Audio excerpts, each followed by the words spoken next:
Welcome to the Academic Writing Amplified podcast. On this podcast, we believe that the culture of academia needs to change radically. Women and non-binary people are revolutionizing academia within institutions that were not built for us. If you're ready to reject the culture of overwork, kick guilt and overwhelm to the curb, and amplify your voice to make a real impact on your field without breaking down or burning out, you're in the right place. With our team of experienced writing coaches as co-hosts, we'll share insights and talk to inspiring guests to bring you the practical strategies, systems, and mindset shifts you need to find time to write, publish work you love, and design your career on your terms. And it all starts with writing. Let's go. Hello, and welcome back to the Academic Writing Amplified podcast. I'm your host, Kathy Mazak from Scholar's Voice. And today we are continuing our Emotions and Writing series with an episode that was suggested by one of my Navigate members. And it was on a call that we were having, her pre-enrollment call. And she said, well, I hope when you talk about emotions and writing, you talk about grief. And that led to a conversation that has been really important and really kind of like made me think of all the moments throughout my work coaching academics where we have had to talk about grief. So if you're uncomfortable talking about grief, please skip this episode. We will be talking about grieving people, people who we have lost, but we'll also talk about other types of grief. So I'm so glad that you are here today. Thank you for listening, and I really hope that you enjoy this episode. Before I move on, I would love for you to share this Emotions and Writing series with a friend or colleague who you think could really benefit from hearing it. All right, let's start with the kind of loss that this client, was talking to me about. I'm going to talk about 3 kinds of loss today. I'm going to talk about loss in your research, like, for example, loss of a research area that you can no longer access, loss of some aspect of your research. So that's the first kind of loss and grief that I'll be talking about. Then I'll talk about loss in your position or in your institution. So we'll talk about things like if your institution becomes absorbed into another institution, how you can be affected by grief, and combining departments, things like that. So like institutional loss that needs to be grieved. And then finally, we will talk about the loss of colleagues, such as mentors and co-authors, and how that affects our writing. All of this, we are going to talk about it in the context of how it affects our writing. So let's start. So with this, my client who said, I hope you talk about grief. She had lost her research site. So she worked in Russia. And because of the current political climate, she doesn't know when she would be able, or if she will ever be able, to access her research site safely again. And I'm sure you can imagine many, many places around the world or in your own backyard where you might lose access to your research site or lose your research site altogether, right? For example, maybe you research an organization or a community group that dissolves and you no longer have access to that and you lose it, right? It is a loss. I remember during the pandemic having clients who their research, their lab was a speech and hearing research lab. And I remember specifically a client where much of her research involved really getting up close and looking at the throats and tongues and mouth movements of research participants. And she could no longer do that research. And I remember clearly how unmoored she was because she had just gotten her tenure track job. She had just set up her lab, and then COVID started and she couldn't do any of the research work that she had built her lab to do. So The first thing I want to say, and this will hold true for all of the types of loss that I'll talk about in this episode, this is truly loss. So sometimes, I think especially people listening to this podcast, you're very aware of the ways in which you're privileged and the ways in which, and you might call it, are lucky, or you have advantages in this world. And so that sometimes tends to make you think, well, I shouldn't complain about this, or I shouldn't feel grief because there's people who lose their dear, close family members, or there's people who lose their homes, things like that, things that would have, a devastating effect on your life. I want to say that just because other people suffer perhaps worse forms of grief, it doesn't mean that it diminishes the grief that you are feeling. So I just want to say that across all the kinds of loss and the experience of grief that I'm going to talk about in this episode. Now, I am not an expert on loss or grief in any way. So I also want to really point you towards therapy and help from professionals around your experience of grief and overcoming grief. What I really want to do instead, or what I feel like I can do in this episode, is tell you that it is normal to feel grief if you have lost your research area, if you have lost your research site, if you have lost research participants, if you have lost research communities. You are a human and you are expected to feel grief around that loss. This I want to normalize.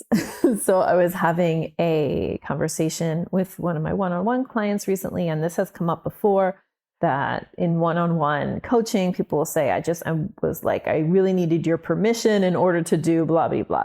And I want to say, like, I do not give permission. You have all the permission. It belongs to you. But what I do want to do, and what you might be experiencing now as I tell you that it's okay to feel grief around losing your research area, I'm not giving you permission. I am normalizing this experience. I'm taking what's inside of your head and I am shining light onto it and saying, this is normal. This is a human response to loss. And it is normal to feel grief.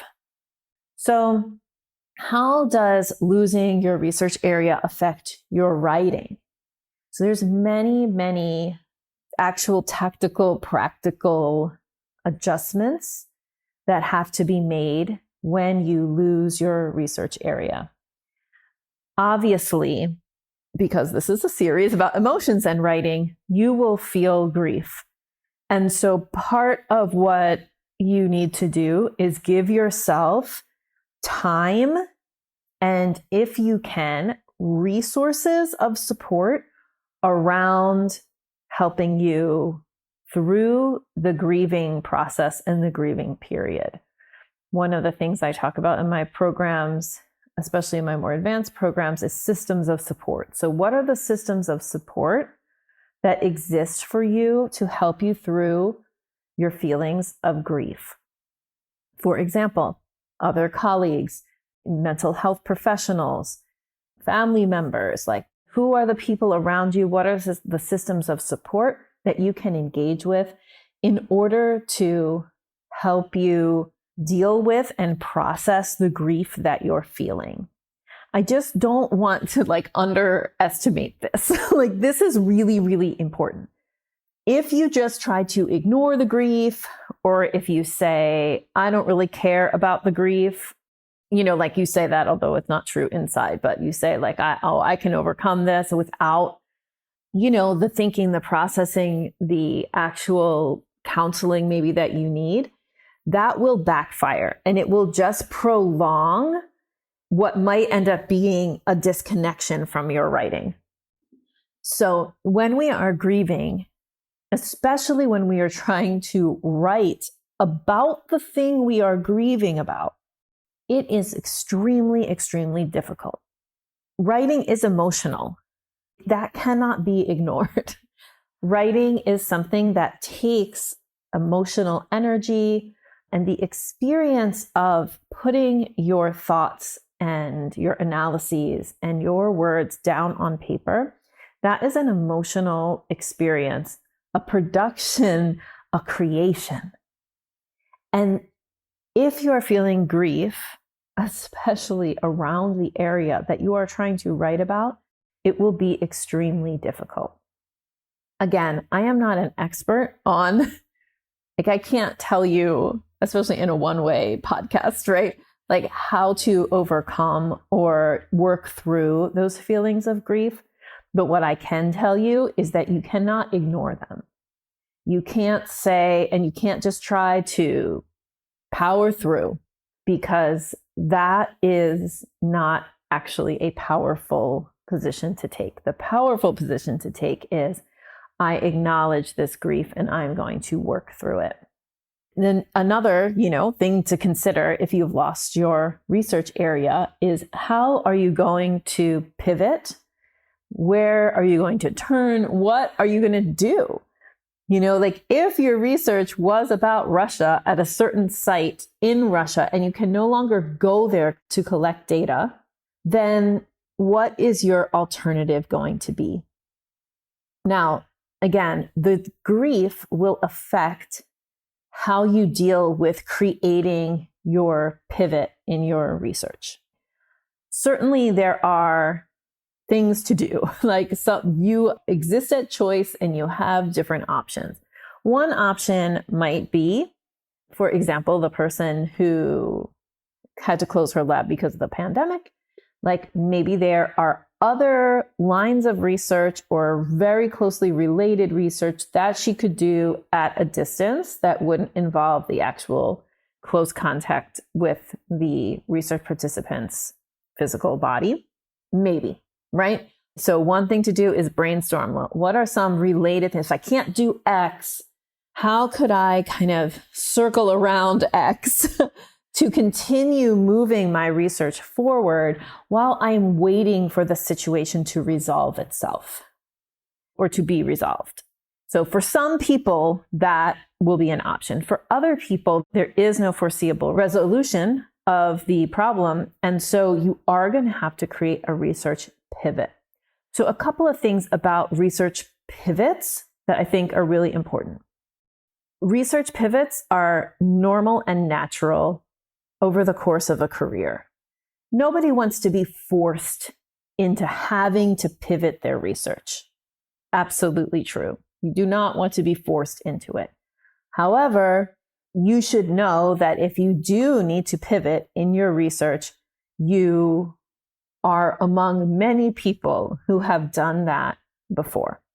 One thing is that you wouldn't be alone if you had to do a pivot, or if when you choose to pivot, because again, I want to normalize that we don't just have one research area across our whole career, and that we continue to learn and grow and develop as researchers, and that will quite normally and naturally move us from certain fields and areas of investigation into others.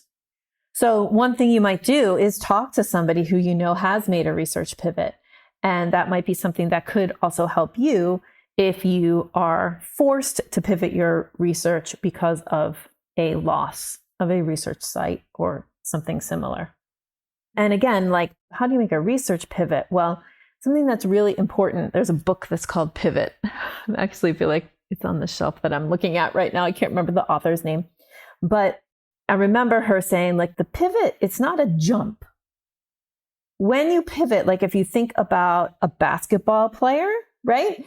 The bouncing the ball, and then the pivot is one foot stays put and the other foot swings around and moves, right? That's what a pivot is. And so you change directions, but not without keeping one foot planted. So this is to say that, not all is lost, and the next thing you do builds on the previous thing. it builds on it. It's not a complete abrupt shift, it's a pivot. So in order to navigate any pivot, this is just coaching advice that I give, right? You want to do it in a reflective and thoughtful way. So you might even want to have a pivoting journal where you start to come up with ideas about the pivot that you want to make, about the change, about really trying to make connections between what you did before and what you might do in the future, considering your loss. So you might not be ready to do that, or it might take you some time to be able to do that work. You're not going to be ready for it. Part of grieving is it's a process, and it's not like, oh, you suffered a loss. Now let's move on to solving the problem. No, that is not how it works. But I do want to give you some hope that there is a place to pivot to if you have lost your research. I'm just going to say losing research area. You know that that could mean a site, a group, whatever, access, right? If you've lost your research area, there is hope for some place to pivot to. And again, nobody wants to be forced to pivot, but many people pivot over the course of their research careers, and doing it in a way that is at the pace that you want to, and that is reflective and thoughtful. That is the way to try to approach a pivot, not to force it, not to put a timeline on it, just to say, I'm going to start to think about this.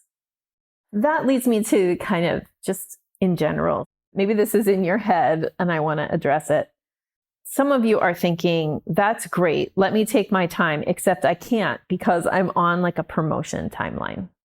And so some of you are ignoring your feelings of grief or trying to ignore your feelings of grief because you feel like you can't, to use a negative term, wallow in it, because you need to keep going towards tenure or towards promotion.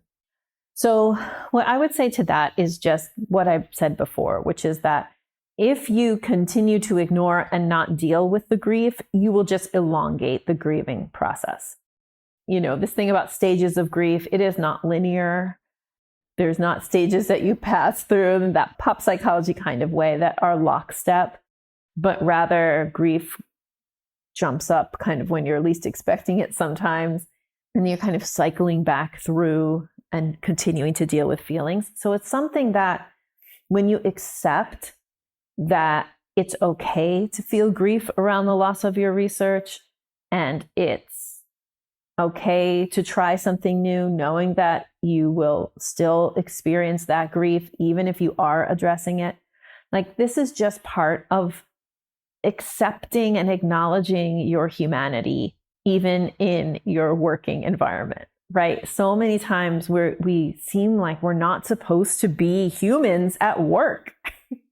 Yet here we are, humaning all the time, 24/7.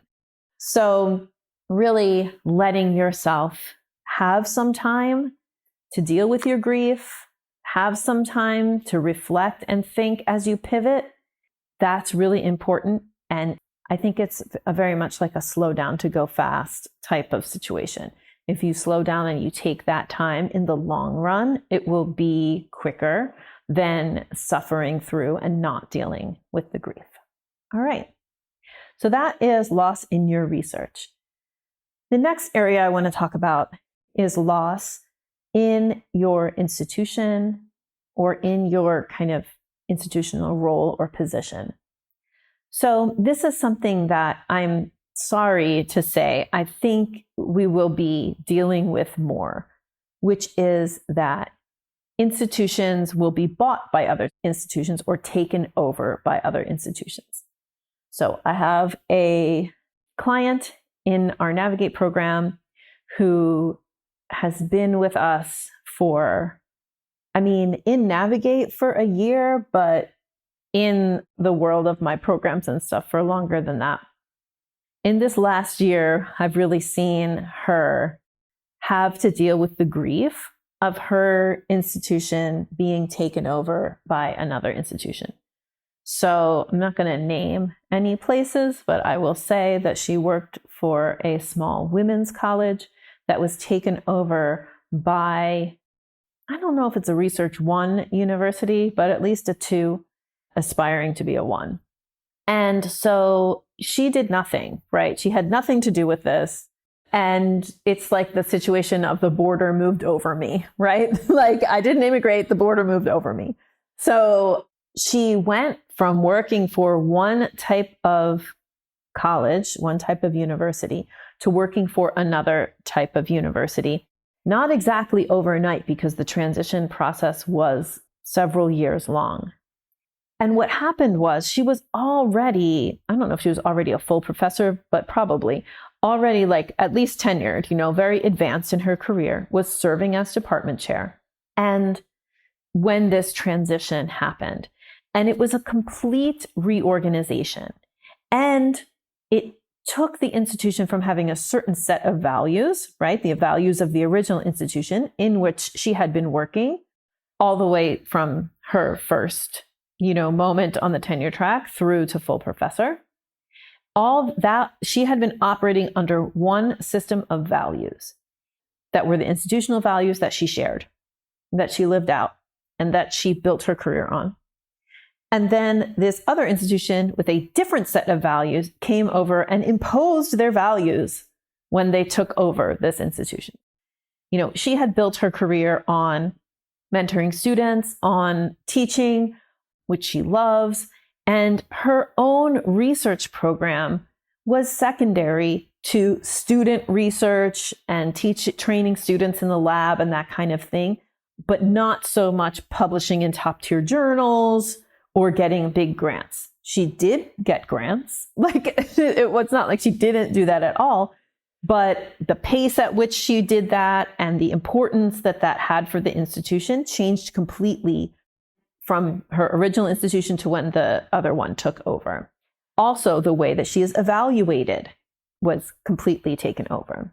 And one of the things that I saw in working with her was that she was experiencing the grief of the loss of her previous position and her previous institution and what it meant and what it stood for.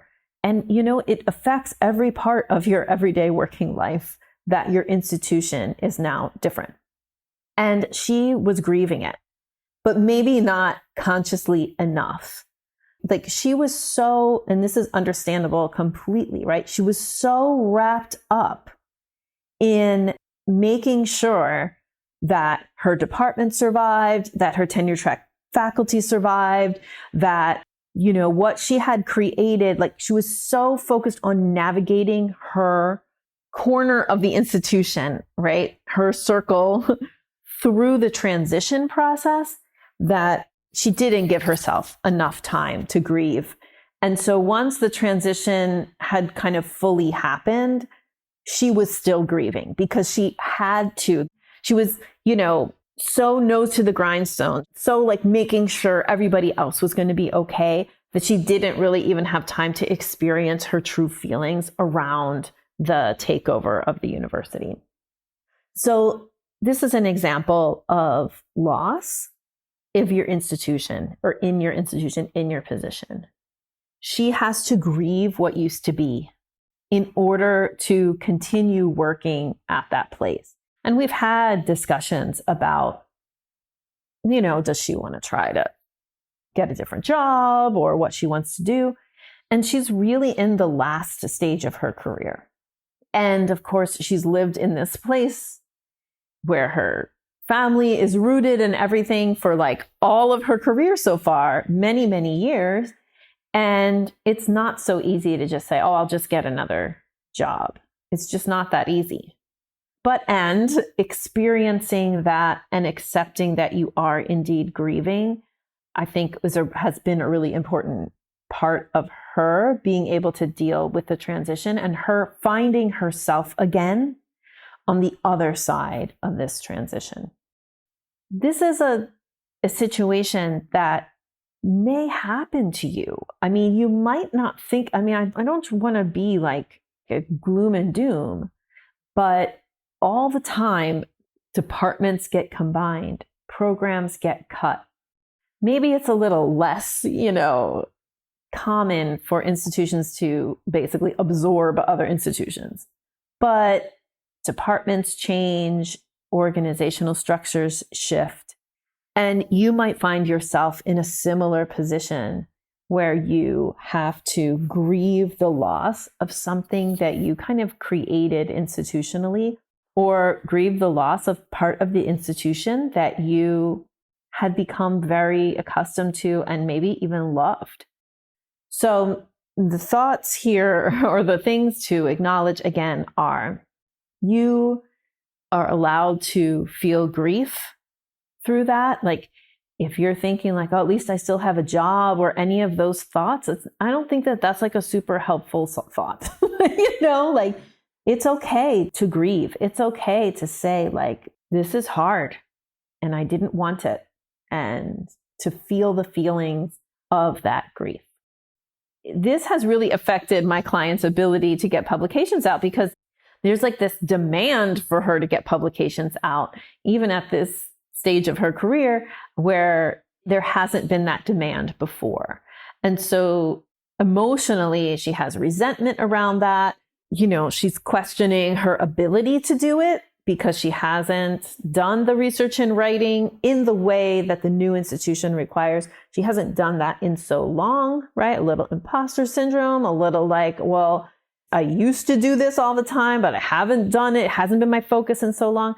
So absolutely, this change, a shift in your institution can affect your writing.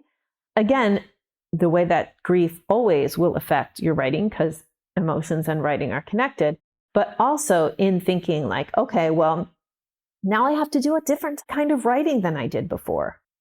So yes, this will affect your writing. All right, now I'm ready for the last topic, or the last area for this podcast, which is the loss of colleagues. Again, I just had a deep sigh and love for all of you. I had a colleague join Navigate. And when you join Navigate, one of the things we talk about is your low-hanging fruit project. And what we mean by that is we really are looking to help you move a project that has been sitting around for a while, to move it to submission as a way to like prove to yourself that you can do it, get confidence and momentum on clearing your backlog of papers, which is what the whole program is about. And we had a member join, and her lowest hanging fruit, she just couldn't work on. She had to pick something else because her low hanging fruit was with a co-author who had passed away. And she just found it too hard to write about that low hanging fruit project because it was just too much, as you can understand. What she decided to do was wait and give herself time to grieve before she tried to publish that. She did want to publish it in honor of her colleague who passed away, but she wasn't ready to work on it until she had really grieved that loss. And I'm sure that when she decides it's time to work on it again, all of the grief will come back and it will be difficult. Not impossible, but difficult. Some of you may have experienced this as you grow up inside of academia. Your mentors pass away. Like, this is part of life. And that can also be something that affects your writing. It affects your experience of making knowledge if the person, especially if you felt close to your advisor. But regardless, like, it affects you because as you are making knowledge and writing it up, you are remembering those that you've lost.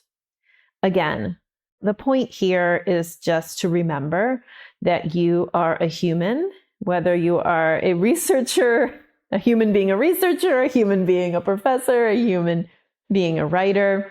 At all moments, you are human and are experiencing the emotions that humans experience when it comes to loss. And so that means grief. And again, just reminding you that it takes time, it takes activating those systems of support around you to work through the grief.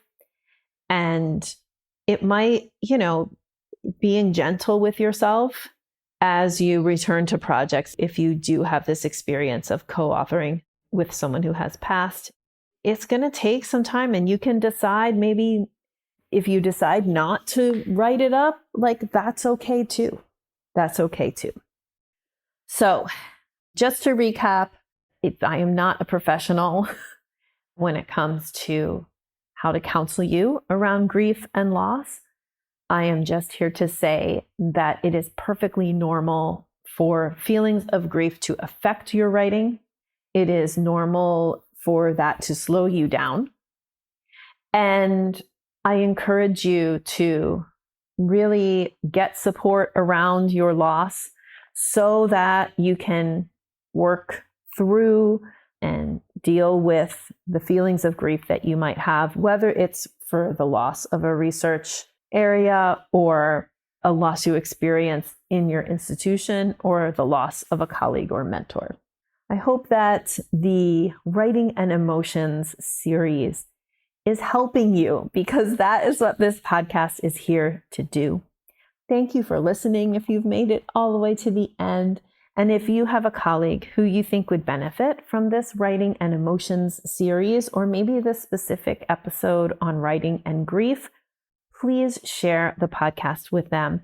If you're enjoying or benefiting from or liking this series, if you could just take a minute, if you're listening on your phone, especially if you're listening in Apple Podcasts, to go and give a review to the podcast, because that's another thing that really helps us to be found by more professors like you. Have a wonderful day. Bye. Thank you so much for spending your valuable time supporting yourself and your writing by listening to this episode. If you like what you heard today, the best way to say thank you is to hop on over to Apple iTunes and write an honest review. The more reviews, the more amazing academic women and non-binary people will find this podcast. So go write one now.